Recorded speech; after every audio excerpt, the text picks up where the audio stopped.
নমস্কার, আমি অলোক রঞ্জন। আপনারা দেখছেন এই মুহূর্তে আপনাদের নিজের চ্যানেল, প্রিয় চ্যানেল, বাংলা চ্যানেল 22 বর্ধমান। আমি আজকের যে বিষয়টা নিয়ে আলোচনা করতে এলাম সেটা হচ্ছে পিএসসি ক্লার্কশিপের পার্ট 2 অর্থাৎ মেন পরীক্ষা এবং কম্পিউটার টাইপ টেস্ট, যেটা স্টেজ 3 বা পার্ট 3, সেই পরীক্ষার ডিটেলস, সিলেবাস, প্রিভিয়াস ইয়ারে কেমন সময় পরীক্ষা হয়েছিল, প্রিলিমিনারি রেজাল্ট কবে বেরোলো, মেন কবে হলো, কতদিন টাইম পাবেন, টাইপের সিস্টেম কীরকম, কি দেখে মেনলি টাইপে, এবং মেন পরীক্ষার কোশ্চেন প্যাটার্ন কেমন, নাম্বার, টাইম ইত্যাদি। দরকার পড়লে প্রিভিয়াস ইয়ারের প্রশ্ন আপনাদেরকে দিয়ে দেবো বা আমাদের টেলিগ্রাম চ্যানেলে আপলোড করে দেব, আপনারা সেখান থেকে দেখেও নিতে পারেন। আমি কিছুটা আপনাদের কাছে আলোচনা করেও দেব।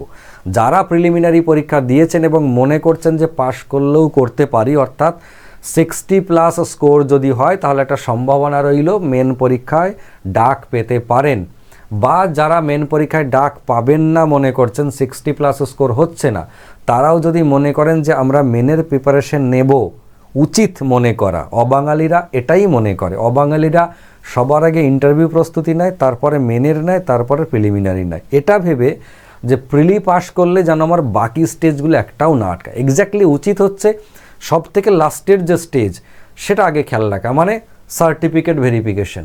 আপনার সার্টিফিকেট এভরিথিং ওকে, তো আপনি পরীক্ষায় বসবেন, ঠিক।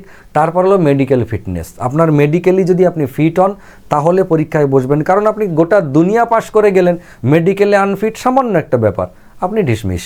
বা আপনার সার্টিফিকেট ঠিক ছিল না, 2 নম্বরই ছিল, আপনি ডিসমিস। কত কিছু করে গেলেন, prelim, main, computer test, typing test ইত্যাদি সব করে গেলেন, কিচ্ছুতে কিছু কাজ নেই। সবার লাস্টেরটা আগে দেখুন, তার আগেরটা দেখুন, তারপরে টাইপিং টেস্ট দেখুন, তারপরে মেনের প্রস্তুতি নিন, তারপরে সে প্রিলিমিনারি নিন, যাতে করে একটা হবে সবটা ক্লিয়ার, ফার্স্ট চান্সেই টোটালটা ক্লিয়ার হয়ে যায়। এটা উচিত, এটা হচ্ছে প্রস্তুতি নেওয়ার ধরন। যাই হোক না কেন, আপনারা কে কীভাবে নেন আমি সেটা জানি না, পারলে একবার কমেন্ট করে জানাবেন, আমি পরে রিপ্লাই দেব।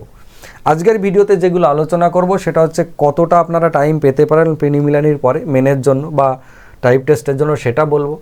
তার সঙ্গে এই যে পার্ট 2 বা স্টেজ 2 যেটা, তার সিলেবাস, প্যাটার্ন, এক্সাম প্যাটার্ন, পরীক্ষার পদ্ধতি, কীভাবে প্রিপারেশন নেবেন ইত্যাদি বিষয়গুলো বলবো। তারপরে এদের সিলেবাসগুলো নিয়ে আলোচনা করব, কোনটা কতগুলো প্রশ্ন ছিল, কত নাম্বার থাকবে, কীরকম লিখতে হবে এই বাংলা ইংরেজি মেনের জন্য।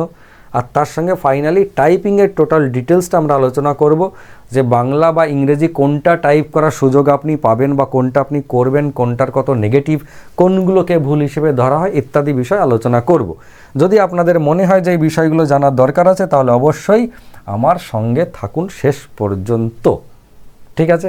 বেশ, পিএসসি ক্লার্কশিপ 2019-এর যে গল্পটা ছিল সেইটা হচ্ছে প্রিলিমিনারি পরীক্ষা হয়েছিল 25শে জানুয়ারি 2020 সালে। 2019-এর অ্যাডভার্টাইজমেন্ট, কিন্তু পরীক্ষা হয়েছিল একদম জানুয়ারি মাসের 25 তারিখে 2020 সালে। তারপর মাঝখানে তার রেজাল্ট বেরোলো, রেজাল্ট বেরিয়ে মেন পরীক্ষা যেটা হলো, মেন পরীক্ষা হচ্ছে 6 ডিসেম্বর 2020, অর্থাৎ জানুয়ারি মাসের 25 তারিখে হওয়ার পরে ডিসেম্বরের 6 তারিখে 1 মাস 2 মাস কমে গিয়ে মোরলেস এখানে 10 মাস মতো, এখানটায় 10 মাস মতো 10 মান্থস টাইম পাওয়া গেছিল গতবারে, ঠিক আছে?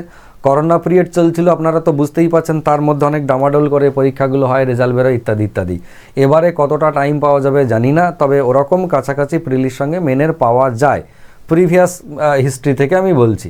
তো আপনারা হয়তো বছরখানেক টাইম পাবেন, ধরে নেবেন ওরকমই টাইম পাবেন। তারপরে এই মেনের রেজাল্ট বেরোলো 23 বা 23 সেপ্টেম্বর 2021, 23শে সেপ্টেম্বর 2021-এ।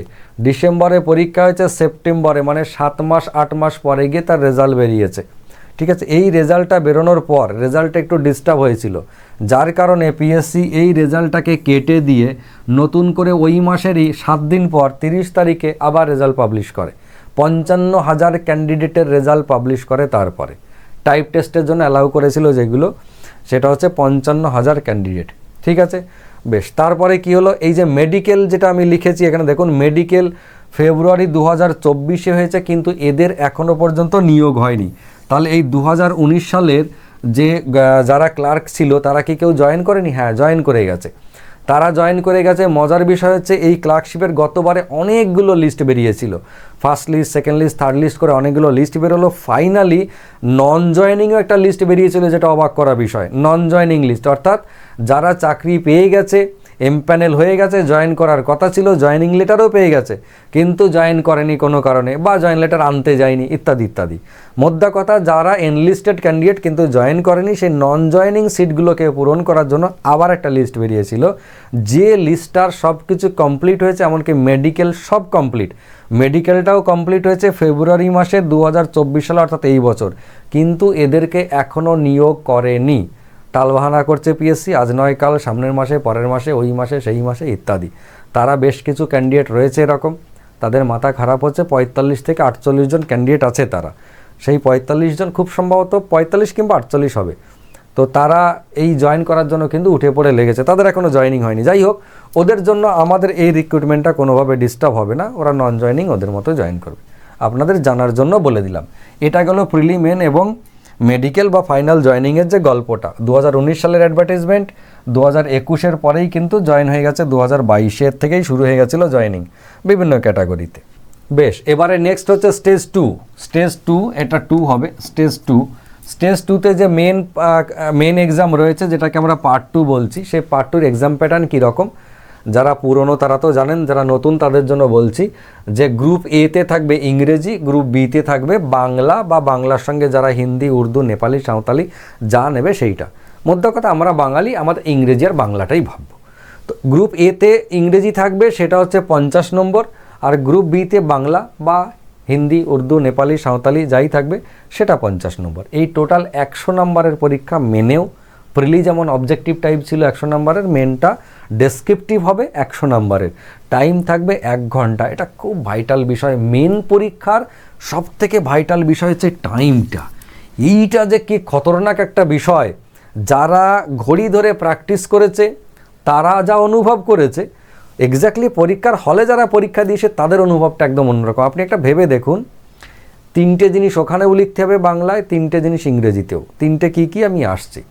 তো সেই 3টে 6টা লেখা, 100 নাম্বার, 60 মিনিটের রিটেন উত্তর দেওয়া সোজা কথা নয়। কোয়ালিটি ফল করবে, টাইম ম্যানেজমেন্ট কোনোভাবেই করতে পারবেন না। প্রিলিমিনারিতে 100 number, multiple choice 90 minute time, এখানে 100 নাম্বার, ডেসক্রিপটিভ মাত্র 60 মিনিট টাইম। তো এই জন্য এই জায়গাটা কঠিন হয়ে যায়। মেনের টপিকটা একদম কঠিন নয়, বার্নিং টপিক থেকেই দেয়। আমি আপনাদেরকে বলবো কোন কোন টপিক ছিল, বা কোশ্চেন দেখলে আপনারা বুঝতেও পারবেন। আমি কোশ্চেন দিয়ে দেবো আমাদের টেলিগ্রাম চ্যানেলে, আমাদের অ্যাপ্লিকেশনে এবং আমাদের ওয়েবসাইটে, সব জায়গাতেই দিয়ে দেবো। তো এই যে 60 মিনিট টাইমে লেখা, এটা খুবই কষ্টকর বিষয়। ঠিক আছে, কি কি ছিল সেটার মধ্যে দেখুন। ইংরেজি সিলেবাসটা হচ্ছে condensing of A pros passage, যেটাকে আমরা সামারি অথবা প্রেসি বলি, মানে সারসংক্ষেপ বা ভাবার্থ, যেটা সারসংক্ষেপ আর কি, প্রেসি। সেইটা থাকবে একটা। নাম্বার থাকবে 15 নাম্বার থাকবে ওটার জন্য। তার সঙ্গে থাকবে drafting of a report in English from points আর মেটেরিয়াল সাপ্লাইড, অর্থাৎ আপনাকে একটা ড্রাফট লিখতে হবে, প্রতিবেদন লিখতে হবে। সেই প্রতিবেদনে আপনাকে মেটেরিয়াল বা পয়েন্ট সাপ্লাই করে দেবে, যে এই পয়েন্টের ওপরে আপনি প্রতিবেদনটা লিখুন। সে স্কুলের মতো পয়েন্ট দিয়ে দিত, আমরা কায়দা কানুন করে এটা সেটা ভরে দিয়ে লিখতাম। এখানে এটা সেটা ভরে দিয়ে লিখতে পারবে না, একটু স্ট্যান্ডার্ড লিখতে হবে। ঠিক আছে, এটাও কিন্তু থাকবে 15 নাম্বারের। আর তার সঙ্গে থাকবে একটা ট্রান্সলেশন। ট্রান্সলেশন মানে অনুবাদ, বঙ্গানুবাদ। এবার বঙ্গানুবাদ মানে কীরকম, যখন আপনি ইংরেজি সাবজেক্ট পড়বেন বা করবেন, পরীক্ষা দেবেন, তখন অন্যান্য ল্যাঙ্গুয়েজ থেকে ইংরেজিতে ট্রান্সফার। যখন বাংলা পরীক্ষা দেব, তখন অন্যান্য ল্যাঙ্গুয়েজ থেকে বাংলায় ট্রান্সফার। ঠিক আছে, এবার ইংরেজি তো ইংরেজি, বাংলার সাথে অপশন আছে নেপালি, উর্দু, সাঁওতালি ইত্যাদি। ফলে এটা একটা ক্যাটাগরি। মানে যখন আপনি ইংরেজি দেবেন, তখন এই যে বাংলা, হিন্দি, উর্দু, নেপালি, সাঁওতালি থেকে কোথায় ট্রান্সফার করতে হবে, ইংরেজিতে ট্রান্সলেশন করতে হবে। এই ট্রান্সলেশন 20 নাম্বার, অর্থাৎ 15, 15, 30 আর 20, 50 হয়ে গেল। 3টে প্রশ্ন 30 মিনিটে আপনাকে উদ্ধার করতে হবে। ভাবুন একবার, 50 নেব, 30 মিনিট, তাহলে কোনটা কতটুকু সময় দেবেন? খুব কম সময়। তারপরে যেটা বাংলায় রইল, সেটাও কিন্তু একই জিনিস, ওই ড্রাফটিং রিপোর্ট বাংলাতে, সেটাতেও পয়েন্ট আপনাকে দিয়ে দেবে 15 নাম্বার। একটা প্রেসি মানে ভাবার্থ বা সারসংক্ষেপ লিখতে হবে, এবং একটা ট্রান্সলেশন দিতে হবে। ট্রান্সলেশন সেটা হচ্ছে ইংরেজি থেকে কিসে, বাংলাতে। যেহেতু বাংলা পরীক্ষা দিচ্ছি, তাই বাংলায় ট্রান্সফার। কোথা থেকে করব, অন্য ল্যাঙ্গুয়েজ মানে ইংরেজি থেকে। তো এই যে এরও যা 3টে, এরও তাই 3টে, ওরও যা নাম্বার বিভাজন ইংরেজির, বাংলারও তাই 15, 15, 20। এই গেল টোটাল সিলেবাস। ঠিক আছে, আপনাকে 100 নাম্বার 60 মিনিটের মধ্যে উত্তর দিতে হবে। আর কাট অফ কত ছিল, সেটা আমি আপনাদেরকে দেখিয়ে দিই। গতবারের কাট অফ এইটা খেয়াল করে দেখুন, গতবারের কাট অফ কেমন দিয়েছিল। আমি আগের ভিডিওতে আপনাদেরকে বলেছি, সেটা হচ্ছে প্রিলিমিনারিতে কাট অফ ছিল 65, কিন্তু মেনে দেখুন 72 পেয়েছিল মেনে। ওবিসি জেনারেলরা, ওবিসি বি যারা, তারা পেয়েছিল 74.34, ওবিসি এ 78.67, এসসি পেয়েছিল 75, এসসি পেয়েছিল 75 আর এসটি পেয়েছিল 68। এইটা মিলে যোগ হয়ে প্রিলির সাথে মেনের যোগ হয়ে ফাইনাল টাইপ টেস্ট হয়ে গিয়ে রেজাল্ট বেরিয়েছিল। তাহলে প্রিলিমিনারিতে 100-র মধ্যে কত কম কম নাম্বার দেখুন, 65, 56, 43, 48, 29, আর মেনের অবস্থা দেখুন কত নাম্বার। মানে মেন পরীক্ষা দেওয়ার মতো কোয়ালিটি ছেলে আছে। এক্স্যাক্টলি কারা এই পরীক্ষায় পাশ করে জানেন তো? যারা WBCS প্রিপারেশন নেয় তারাই মিসলেনিয়াস পাশ করে, তারাই ক্লার্কশিপ পাশ করে, শুধু ওই মেন পরীক্ষাটার জন্য। নর্মাল ছেলেরা আর 5টা পরীক্ষার প্রিপারেশন যারা নেয় ডেসক্রিপটিভ বাদ দিয়ে, তারা এই পরীক্ষাগুলোতে জেনারেলি কম পাশ করে না তা নয়, করে কিন্তু খুব কম পাশ করে। বেশ, এবার চলে আসি, এই যে সিলেবাসটা বলেছিলাম এটা গেল মেনের সিলেবাস। এরপরে যেটা টাইপিং টেস্ট বা কম্পিউটার এবিলিটি টেস্ট, যেটা আপনার প্রিলি এবং মেন এই দুটোর নাম্বার পাঞ্চ করেই ফাইনাল স্কোর হবে। টাইপে শুধুমাত্র পাস করতে হবে, অর্থাৎ কোয়ালিফাইং, এটা এলিমেন্টারি, আর কিছু না, এর নাম্বার যোগ হবে না। কীরকম ছিল গতবারে? সেটা হচ্ছে না, পার মিনিটে 20টা ওয়ার্ড। আপনি যদি ইংরেজিতে টাইপ করেন তাহলে মিনিটে 20টা ওয়ার্ড টাইপ করতে হবে, ওটা করতে পারলেই আপনি পাস। যদি আপনি বাংলায় টাইপ করেন বাংলা ওয়ার্ড, তাহলে মিনিটে 10টা করে। যাদের বাংলা অভ্যেস আছে বাংলায় করবেন, ইংরেজি অভ্যাস আছে ইংরেজি করবেন, যেটা খুশি আপনি করতে পারেন। ইংরেজির বেলায় এইটা, বাংলার বেলায় এইটা, 10 মিনিট করে টাইম দেবে, বা ওটার যেটা ছিল আর কি, এটাও 10 মিনিট এটাও 10 মিনিট টাইম দেবে সেরকমভাবে। নেগেটিভ মার্কিংয়ের যে বিষয় ছিল গতবারে ভীষণ ইজি করেছে, একদম কষ্ট দেয়নি। মেজর যে সমস্ত এরর ছিল, বড় বড় ভুল, তার জন্য 0.33 কেটেছিল, অর্থাৎ 3টে একটা। কীরকম স্টাইল সেটা বলছি। আর মাইনর এরর যেটা, সেটা হচ্ছে 0.15। ভাবুন, একটা 6, 15, 90, 7খানা ভুলে একটা কাটছে। সেই ভুলটা কীরকম? এই যে 0.33, 3টে একটা, মানে হচ্ছে মেজর যেটা এরর ধরে নিচ্ছে বানান ভুল, বানান ভুলটা হচ্ছে মেজর এরর। বানান আপনি ভুল করেছেন, সেটা বড় বড় ভুল, মারাত্মক ভুল। সেইটা 3টে বানান ভুল করলে একটা নাম্বার কাটছিল, বা একটা বানান কাটছে, মোটামুটি একটা নাম্বার কাটছে বলাই ভালো, 3টেতে একটা কাটছে আর কি, ঠিক আছে। আর যেটা মাইনর এরর, সেটা তো মনে করুন কমা যেখানে ছিল কমা দেননি, সরে চলে গেছে, একটা স্পেস পড়ে গেছে, বা যেখানে ফুল স্টপ দেওয়ার কথা ছিল দেননি, একটা স্পেস পড়ে গেছে, বা ডিস্টার্ব হয়েছে। এই কমা, কোটেশন, সিম্বল, যেগুলো সিম্বলগুলো যদি এরর হয় সেটাকে মাইনর এররের মধ্যে ধরে, আর যদি আপনার বানান ভুল হয়ে যায় সেটাকে মেজর এররের মধ্যে ধরে। তো 3টে ভুল হলে 1 নাম্বার কাটছিল, এখানেও তাই। এবার এইখানে এই কম্পিউটার টাইপিং টেস্টের নাম্বার কাটার একটা গল্প আছে, কিন্তু অন্যরকম। যেমন আমি 2012 সালে প্রথম স্কুলের গ্রুপ সি যেটা নিয়েছিল কমিশনের মাধ্যমে, তার আগে তো ম্যানেজমেন্ট কমিটি নিত। 2012 সালে আমি পাশ করেছিলাম ওটা, প্রিলি পাস করে মেন পাস করে আমি টাইপ টেস্ট দিতে গেছিলাম কলকাতায়। তো সেখানে টাইপিং টেস্টের মধ্যে আমি যখন টাইপ করি, আমি দেখলাম আমার বানান ভুল হয়েছে, বেশ কয়েকটা বানান ভুল হয়েছে। আমি ভাবছি যে বানানটা আবার গিয়ে কাটবো, ঠিক করব, এর থেকে সেই টাইমে আমি আরও 2টো লাইন টাইপ করে দেবো। আমি ঝপাঝপ টাইপ করতে শুরু করেছি। তো টাইপ করলে আমার নাম্বারটা ভালো রকমের কমে গেছিলো। সেইটা আমি যখন ফাইনাল সাবমিট করলাম, আমার সঙ্গে সঙ্গে প্রিন্ট আউট বেরিয়ে গেল 2 কপি। ঝপঝপ করে 2টো স্ট্যাম্প মেরে সই করে একটা আমার হাতে ধরিয়ে দিল, এরকম একদম সেট করে ধরিয়ে দিল, আর একটা জমা রেখে দিল। আমার সর্বনাশ করেছে, কি পরীক্ষা সিস্টেম! একদম পরীক্ষা সাবমিট করেছি, সঙ্গে সঙ্গে 2 কপি প্রিন্ট। মানে আমিও অস্বীকার করতে পারবো না পরে যে আমি এক্স্যাক্টলি কতটুকু টাইপ করেছি বা করিনি। এই হচ্ছে গল্প।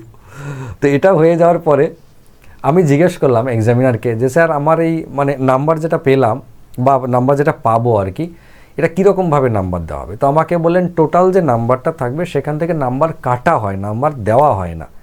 নাম্বার কাটা মানে কীরকম, ধরুন টোটাল হয়তো 50 নম্বরের মধ্যে হিসেবটা করছেন, তো সে 50 নম্বরের মধ্যে 3টে ভুল হলে 1 নাম্বার কেটে নেবে, 3টে বানান ভুল। একটা যদি এরর হয় মাইনর এরর, তাহলে এই যে 0.15 কাটবে, এরকমভাবে মানে মেন জায়গা থেকে নাম্বার কাটবে। এবার দেখা গেল টোটাল হয়তো 20 নাম্বার আছে। এবার আপনি 250টা ওয়ার্ড টাইপ করার গল্প ছিল, 250টার মধ্যে আপনি হয়তো মোটামুটি কত বলো 20টা বানান ভুল করে ফেলেছেন। টোটাল নাম্বার হয়তো আপনার টাইপের জন্য 20 ছিল, আপনি 20টা বানান ভুল করেছেন, মানে মোটামুটি 7-8 আপনার বাদ চলে যাওয়ার কথা। যে 0.33 যদি হয় তাহলে 7 নম্বর আপনার কেটে নিয়ে নিল। মানে আমি হয়তো 250টা ওয়ার্ড আমার লিমিট ছিল, 250টাই আমি টাইপ করে দিয়েছি, তাহলে আমি লিমিট পেরিয়ে গেছে। 20 নম্বর টোটাল ছিল, আমাকে 20 দেওয়ার কথা, টাইমের মধ্যে করে দিয়েছি। কিন্তু বানান ভুলের জন্য প্রতি 3টে বানানে 1 নম্বর করে কেটে নেবে এখান থেকে। এবার কারো ধরুন 30টা বানান ভুল হয়ে গেছে, 10 নম্বর কেটে নেবে এখান থেকে, দিয়ে কত দেবে তাকে? 10 কেটে নিয়ে ফাইনালি তাকে 10 দেবে। তাতে সে পাস করলো না করলো এই রকম যে ব্যাপারটা, তো কাটিংয়ের ব্যাপার থাকে টাইপ টেস্টে। ঠিক আছে, এই গেল আমার আজকের ক্লাসের মোটামুটি ওভারঅল একটা ভিউ। তবে এটার ক্ষেত্রে একটা কথা বলে দিই, চিন্তা করবে না, টাইপটা ভীষণ সহজ হয়। আর সবথেকে বড় কথা হচ্ছে অফলাইন টাইপ 2016 সালে যেটা ছিল, 2016 সালেরটা কিন্তু অফলাইন টাইপ ছিল। ঠিক আছে, অফলাইন টাইপ কীরকম, আর 2019 সালেরটা অনলাইন টাইপ ছিল। এটা কীরকম ব্যাপার হলো, অফলাইন টাইপ মানে আপনাকে পাশে পেপার দিয়ে দেবে, যেমন আমাকে 2012তে দিয়েছিল, পেপার দিয়েছে, দেখো টাইপ করো এরকম করে, পাতা সরে চলে যাচ্ছে, হাওয়ায় নড়ে যাচ্ছে, আবার টেনে নিয়ে আসো, এই চলে গেল, চাপা পড়ে গেল কিবোর্ডে, অনেক রকম হ্যাপা। এটা হচ্ছে অফলাইন টাইপ। আর 2019 থেকে অনলাইন টাইপ দিয়েছে, আশা করি এবারে অনলাইন টাইপ দেবে। সেটা হচ্ছে স্ক্রিনেই আপনার প্যারাগ্রাফটা থাকবে, ওটা দেখে টাইপ করুন, স্ক্রিন দেখুন, টাইপ করুন, এটা ভীষণ ইজি। তারপর আরেকটা বিষয় হচ্ছে, আপনাকে প্রথমে 2-3 মিনিট টাইপ দেবে সবাইকেই, বলে আপনারা সবাই একটু প্র্যাকটিস করে নিন, যে কম্পিউটার বা কিবোর্ড যা দেবে বলে একটু প্র্যাকটিস করে নিন, সবগুলো কি সব ঠিকঠাক কাজ করছে কিনা সেটা আপনারা সবাই চেক করে নিন। এটা একটা ভালো সুযোগ, দিয়ে আপনারা 2-3 মিনিটের মধ্যে চেক করে নিলেন, তারপরে ফাইনাল টাইম দিয়ে ফাইনাল প্যারাগ্রাফ দিয়ে আপনাকে টাইপ করাবে। এটা হচ্ছে গল্প। ঠিক আছে, যদি এরপরেও আপনাদের কিছু জানার থাকে তাহলে অবশ্যই বলবেন, আমি পরের ভিডিওতে সেই বিষয়গুলো আলোচনা করব। যারা প্রিপারেশন নিচ্ছেন নিজেরা বাড়িতে নিন, যারা বিভিন্ন ইনস্টিটিউটে বা অন্যান্য জায়গায় প্রিপারেশন নিচ্ছেন তারাও নিন। কিন্তু আপনারা যদি মনে করেন আমার সাথে প্রিপারেশন নেবেন, আমাদের টিমের সাথে প্রিপারেশন নেবেন, তাহলে অবশ্যই ওপরে নিচে আমাদের দেখুন অফিসিয়াল নাম্বার স্ক্রল হচ্ছে, আপনারা যোগাযোগ করে চলে আসতে পারেন। আমরা মেনের ব্যাচ কিন্তু 1-2 সপ্তাহের মধ্যে, 2 সপ্তাহ যাব না হয়তো, তার মধ্যেই আমরা শুরু করে দেব। অলরেডি আমাদের মিসলিনিয়াসের ব্যাচ চলছে, ডেসক্রিপটিভ WBCS এর ডেসক্রিপটিভ চলে, ডেসক্রিপটিভ যার আছে সারা বছর চলতে থাকে। তবে মিসলেনিয়াসের সঙ্গে আপনার এই পিএসসি ক্লার্কশিপেরটাও একসঙ্গে আপনারা নিতে পারবেন। অনেক স্টুডেন্ট আপনারা আছেন যারা মিসলেনিয়াস হয়তো 150+ স্কোর করেছেন, আমার কতগুলো স্টুডেন্ট আছে যারা 150+ স্কোর করবে, তারাও মেনের প্রিপারেশন নিচ্ছে। আর যারা ক্লার্কে এবার 80+ স্কোর করছে বা 70+, তাদের সবাইকেই প্রিপারেশন নিতে বলছি। তারা একসাথে নিচ্ছে, একটা প্রস্তুতিতে কাজ মিটে যাবে। ঠিক আছে, আপাতত এটুকুই। সবাই ভালো থাকুন, সুস্থ থাকুন, সুন্দর থাকুন, মন দিয়ে পড়াশোনা করুন, ভবিষ্যৎ উজ্জ্বল করার লক্ষ্যে যান প্রাণ লাগিয়ে দিন। নমস্কার।